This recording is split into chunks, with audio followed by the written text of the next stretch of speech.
Okay, lesson 33. We have a new pranayama called Surya Bedhana. It's described in the Hatha Yoga Pradipika, chapter 2, sutra 48. Then Surya Bedhana is described. Assuming an asana on a comfortable seat, the yogin should slowly drawing the energy outside through the right nadi, pingala. 49. Then you should practice kumbhaka, retaining the energy to the utmost till it is felt from the hair on the head to the ends of the nails in the toes, meaning pervading the whole body. And then you should slowly release the energy through the left nadi, ida.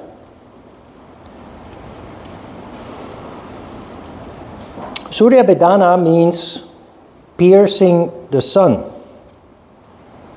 That is, of course, Surya Bindu in the bottom, through which Shakti energy enters and Shiva energy exits. You slowly draw the energy outside through the right nadi, pingala. So that can only be Shakti energy. Pingala, the right channel, is the channel that is responsible for the flow of Shakti energy. Can never be Shiva. Then after the kumbhaka, you then slowly release the energy through the left channel or ida. What we have here, just to keep it simple, is the first cycle of Nadi Shodhana Pranayama.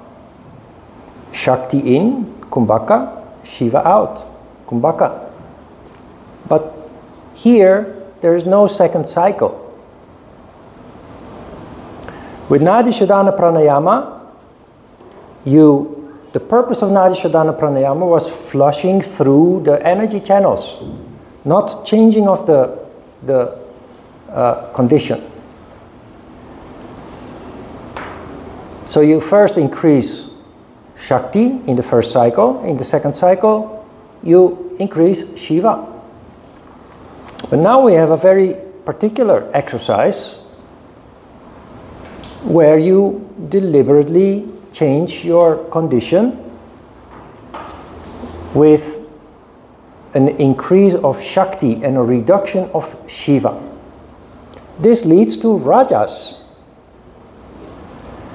Every new technique in yoga starts with an increase of Shakti energy.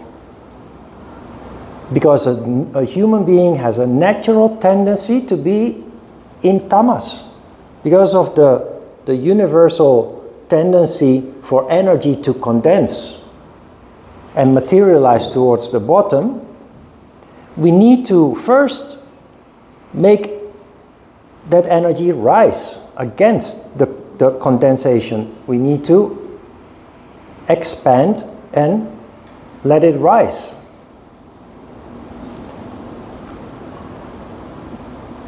The next step after you have done that is to then come down to the middle. But first you have to shoot up and then come down in a controlled way to the middle. So the first exercise is increase of Shakti to create Rajas.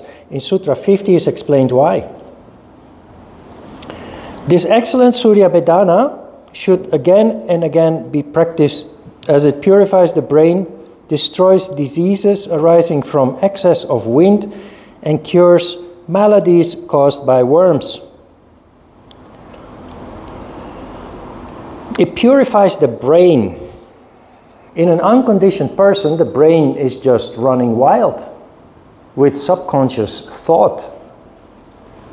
It's very difficult to concentrate, to focus, leave alone, contemplate. When you increase Shakti, the mind becomes calmer. That is what purification means. Purification of the brain means getting rid of that uncontrolled thought flow that is taking place in everybody, just naturally. It destroys diseases arising from excess of wind, that is, tamas diseases. Almost all diseases are tamas diseases. Lack of vital energy leads to all kinds of ailments and diseases. And it cures maladies caused by worms, which is symbolical language for infections. Infections are mostly bacterial diseases. The body reacts to infections how? With fever.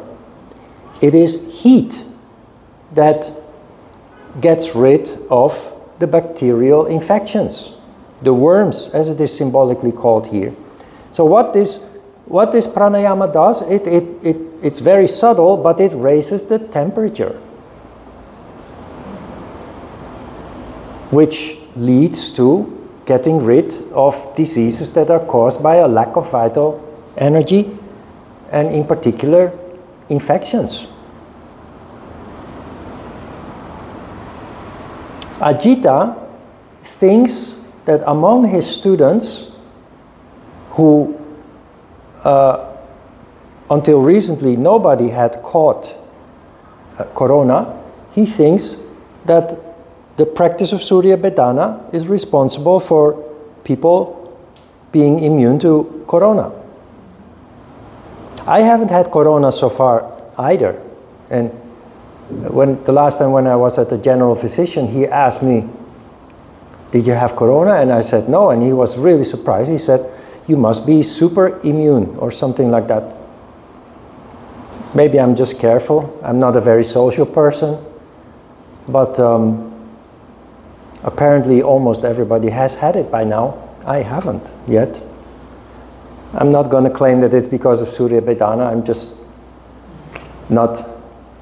I do meet people on the riverside and neighbors and in the class, of course, but anyway.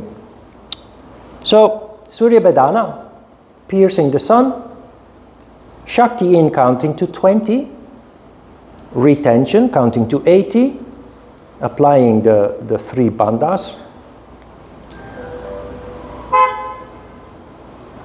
outflow of Shiva counting to 40, and then you finish with another retention counting to 80.